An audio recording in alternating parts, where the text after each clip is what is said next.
नवजागरण और प्रतिरोध के विविध स्वर, बहुजन नायक और नायिकाओं के पिछले एपिसोड में हम इसकी लेखकीय भूमिका को समाप्त कर चुके हैं और आज से हम इसका सिलसिलेवार शब्द दर शब्द पाठन करेंगे। लेकिन उससे पहले जो एक बात मैं आप लोगों से शेयर करना चाहती हूँ वो ये कि इस पुस्तक को पढ़ते वक्त, इस विचारधारा को पढ़ते वक्त कहीं भी मुझे ये नहीं दिखाई दिया कि इन्होंने कभी किसी को विरोध के तौर पर गाली गलौज करी हो। ये सभी महापुरुष जो हैं वो व्यवस्था पर सवाल जवाब करते हैं, लेकिन बावजूद इसके, वैचारिक मतभेद के बावजूद ये सबको अपना मीत कहते हैं। तो कहीं भी वैचारिक मतभेद को इन्होंने व्यक्तिगत तौर पर दुश्मनी नहीं माना है। बहुजन नायक और नायिकाओं की शिक्षाओं को पढ़ने के बावजूद यदि आप इतने एजुकेट नहीं होते हैं तो फिर इनको सुनना आपके लिए बेईमानी है। पुस्तक शुरू करने से पहले ही मैं आपको ये आगाह कर देती हूं कि यदि आप इनकी शिक्षाओं पर अमल नहीं कर सकते तो इन्हें सुनिए मत। चलिए शुरू करते हैं। क्रम में सबसे पहले हैं संत रैदास, जिनका काल है 1398 से लेकर 1540।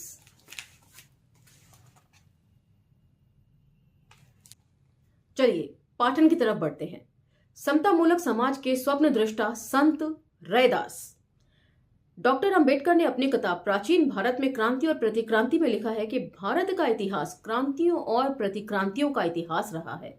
यहाँ निरंतर ब्राह्मणवाद और दलित बहुजन परंपरा के बीच संघर्ष चलता रहा है। प्राचीन काल में बुद्ध ने ब्राह्मणवाद को चुनौती दी। मध्यकाल में उत्तर भारत में कबीर और रैदास ने ब्राह्मणवाद को चुनौती दी। तो आपको याद होगा जब मैंने पुस्तक, इससे पहले जो पुस्तक पढ़ी थी, जाति आखिर क्यों नहीं जाती, उसमें एक लेख था जाति भेद और संघ, जो लिखा था भिक्षु धर्मरत्न M.A. जी ने। उसमें भी उन्होंने त्रिपिटक का उदाहरण दिया था कि किस तरीके से प्राचीन काल में बुद्ध ने ब्राह्मणवाद को चुनौती दी। तब भी कमेंट सेक्शन में कुछ लोग आकर बहस पर आमादा हो गए थे कि उस समय तो ब्राह्मणवाद था ही नहीं। और जिस पुस्तक का हवाला दिया गया यहाँ पर सिद्धार्थ जी द्वारा, वो है प्राचीन भारत में क्रांति और प्रतिक्रांति, जो डॉक्टर अंबेडकर ने लिखी है। डॉक्टर अंबेडकर कितने बड़े स्कॉलर थे ये कहने की जरूरत नहीं। तो यदि इस तरह की चीजों को खारिज करना है तो कम से कम इस पुस्तक पर पहले मौलिक शोध कर लीजिए, तब उसे खारिज कीजिए। आगे बढ़ते हैं। ऐसा माना जाता है कि संत रैदास का जन्म सन 1398 ईस्वी में हुआ था और उनकी मृत्यु 1518 में हुई थी। तो पीछे हमने इसी को 1540 ईस्वी पढ़ा है। तो मैं नहीं जानती कि टाइपिंग एरर है या दो तरह की तिथियां हमेशा रही हैं, तो उनमें से कौन सी असल है। उनका जन्म काशी बनारस में चर्मकार परिवार में हुआ था। रैदास ने जन्म के आधार पर श्रेष्ठता की अवधारणा को पूरी तरह खारिज कर दिया था। रैदास ब्राह्मण मत पूजिए जो हो गुणहीन, पूजिए चरण चंडाल के जो हो गुण परवीन। एक और ब्राह्मणवादी परंपरा परजीवी निठल्ली परंपरा रही है। द्विज जातियां दलित बहुजनों के श्रम पर पलती रही हैं, वहीं दलित बहुजन परंपरा श्रम संस्कृति की वाहक रही है। रैदास स्वयं भी श्रम करके जीवन यापन करते थे। वे चर्मकार का काम करते थे और श्रम करके जीने को सबसे बड़ा मूल्य मानते हैं। घर बार छोड़कर वन जाने या संन्यास लेने को वे ढोंग पाखंड मानते हैं और कहते हैं नेक कमाई जो करी ग्रह तजी बन ना ही जाए। तो यहाँ पर नेक कमाई से मतलब वो रुपए पैसे सोने चांदी की कमाई नहीं है। नेक कमाई से यहाँ मतलब है जिसके कर्म अच्छे हों उसे कहीं जाने की जरूरत नहीं है। और यहाँ पर पहले ही लिखा है कि संन्यास लेने को वे ढोंग पाखंड मानते हैं। जो व्यक्ति बार बार गंगा जी में जाकर डुबकी लगाता है, मंदिरों मस्जिदों में नाक रगड़ता है और अपने पापों की माफी मांगता है, तो इससे यही साबित होता है कि उसके कर्म अच्छे नहीं है, तभी उसे बार बार माफी मांगने की जरूरत पड़ती है, डुबकी मारने की जरूरत पड़ती है। आगे वे लिख रहे हैं रैदास अभिमानी परजीवी ब्राह्मण की तुलना में श्रमिकों को ज्यादा महत्व देते हैं और कहते हैं धर्म कर्म जाने नाही मनमह जाति अभिमान, ऐसो ब्राह्मण सो भलो रविदास श्रमिको जान। बिल्कुल सही। श्रम करके धन अर्जित करने वाले लोग हमेशा ज्यादा बेहतर माने हैं सभी संतों ने। बुद्ध की तरह रैदास ने भी ऊंच नीच की अवधारणा और पैमाने को पूरी तरह उलट दिया। वे कहते हैं कि जन्म के आधार पर कोई नीच नहीं होता है, बल्कि वह व्यक्ति नीच होता है जिसके हृदय में संवेदना और करुणा नहीं है। दया धर्म जिन्ह में नाही, हद्य पाप को कीच, रविदास जिन्हि जानी हो महापात की नीच। उनका मानना है कि व्यक्ति का आदर और सम्मान उनके कर्म के आधार पर करना चाहिए। जन्म के आधार पर कोई पूजनीय नहीं होता है। बुद्ध, कबीर, फूले, अंबेडकर और पेरियार की तरह रैदास भी साफ कहते हैं कि कोई ऊंच या नीच अपने मानवीय कर्मों से होता है, जन्म के आधार पर नहीं। वे लिखते हैं, रैदास जन्म के कारणे होत न कोई नीच, नरकू नीच कर डारी है ओछे कर्म की नीच। तो कर्मों से ही व्यक्ति ऊंचा या नीचा हो सकता है, जन्म के आधार पर नहीं। जन्म के आधार पर तो सभी एक हैं। अंबेडकर की तरह रैदास का भी कहना है कि जाति एक ऐसा रोग है जिसने भारतीयों की मनुष्यता का नाश कर दिया है, और ये जाति जो है वो हिंदू धर्म की एक्सक्लूसिविटी है। जाति इंसान को इंसान नहीं रहने देती, उसे ऊंच नीच में बांट देती है। एक जाति का आदमी दूसरे जाति के आदमी को अपनी ही तरह का इंसान मानने की जगह ऊंच या नीच मानता है। रैदास का कहना है कि जब तक जाति का खात्मा नहीं होता तब तक लोगों में इंसानियत जन्म नहीं ले सकती। वे कहते हैं, जात पात के फेर मह उलझी रहे सब लोग, मानुषता को खात है रैदास जात का रोग। तो हालांकि अब ये बात अलग है कि ये जाति की छूत जो है वो बाकी सब जगहों पर भी, बाकी दूसरे धर्मों में भी फैलने लगी है।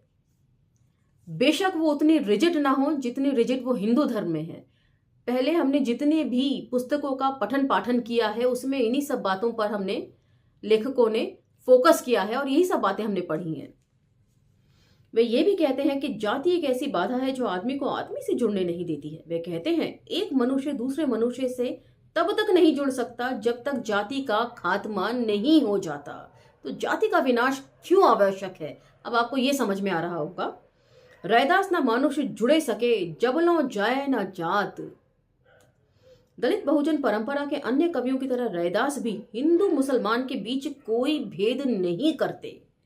वे दोनों के पाखंड को उजागर करते हैं। वे साफ शब्दों में कहते हैं कि ना मुझे मंदिर से कोई मतलब है ना मस्जिद से, क्योंकि दोनों में ईश्वर का वास नहीं है। मस्जिद सो कुछ घिन नाही, मंदिर सो नहीं प्यार, दो अल्लाह हरि नहीं कहे रविदास उचार।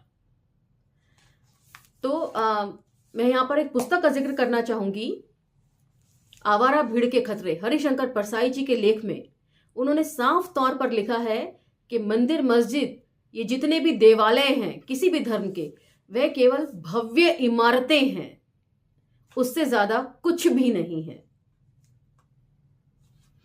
रैदास मंदिर मस्जिद से अपने को दूर रखते हैं, लेकिन हिंदू मुस्लिम दोनों से प्रेम करते हैं।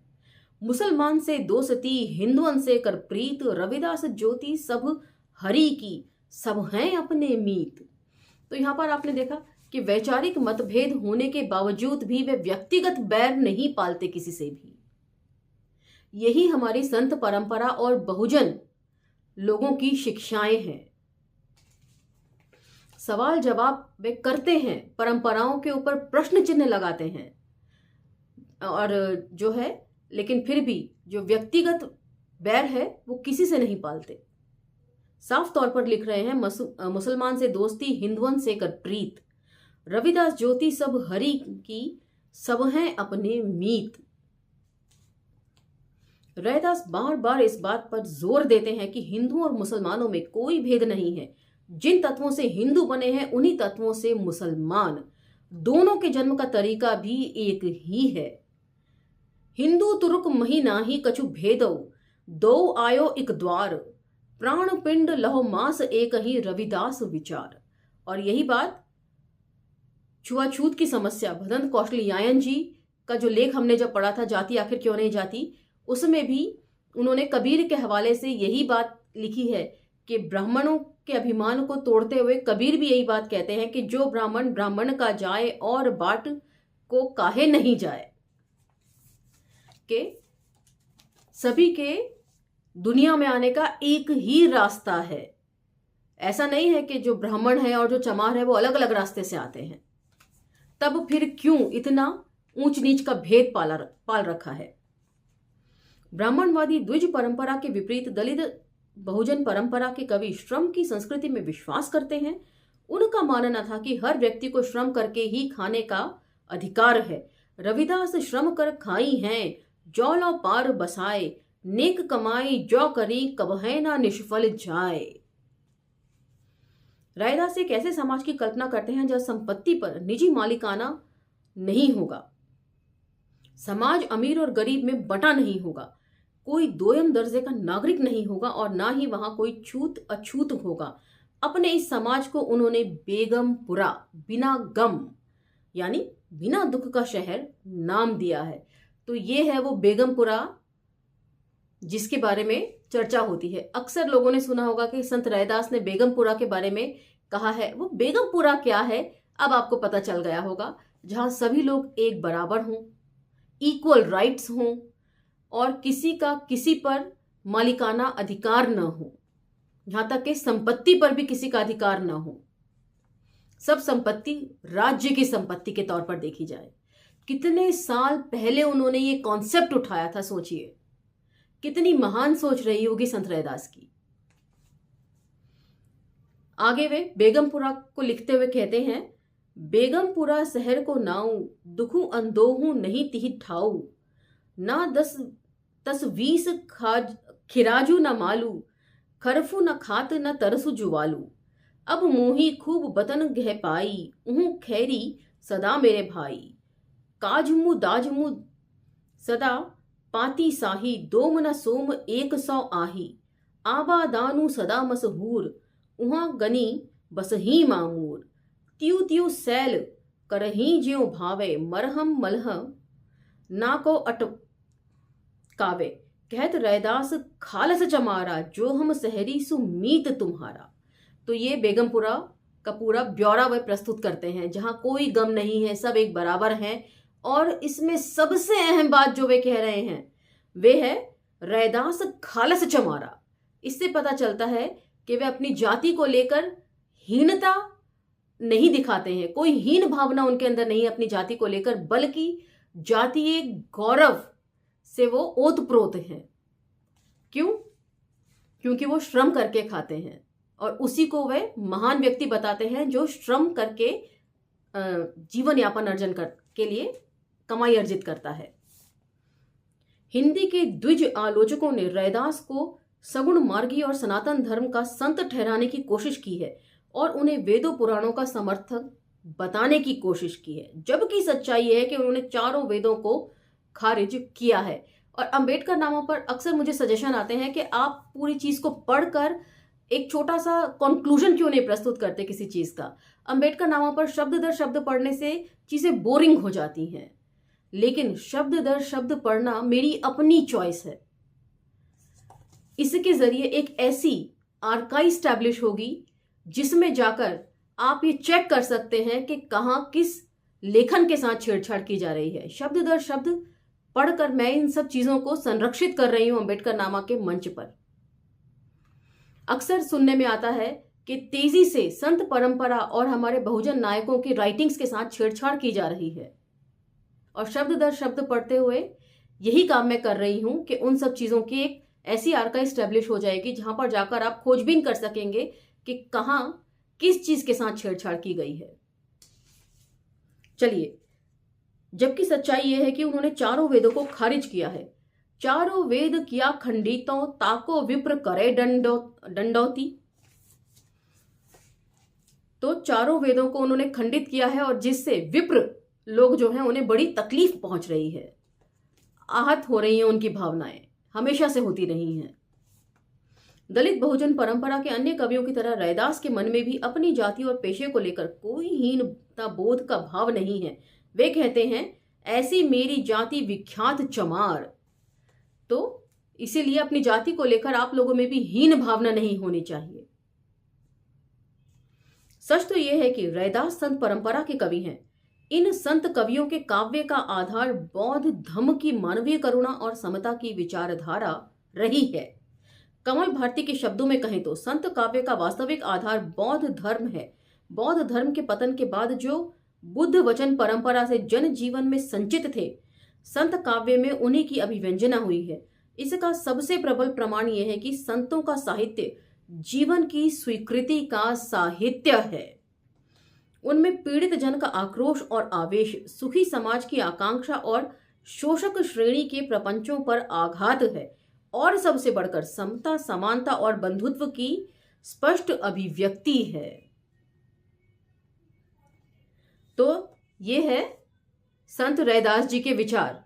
यहां पर ये समाप्त होते हैं और अगले एपिसोड में हम लेंगे तिलका मांझी जी के व्यक्तित्व के बारे में जानेंगे। तो मुझे आज्ञा दीजिए, लेकिन अंबेडकर नामा को लाइक, शेयर, सब्सक्राइब करना ना भूलें। मिलते हैं अगले एपिसोड में जल्द ही। दीजिए आज्ञा। धन्यवाद।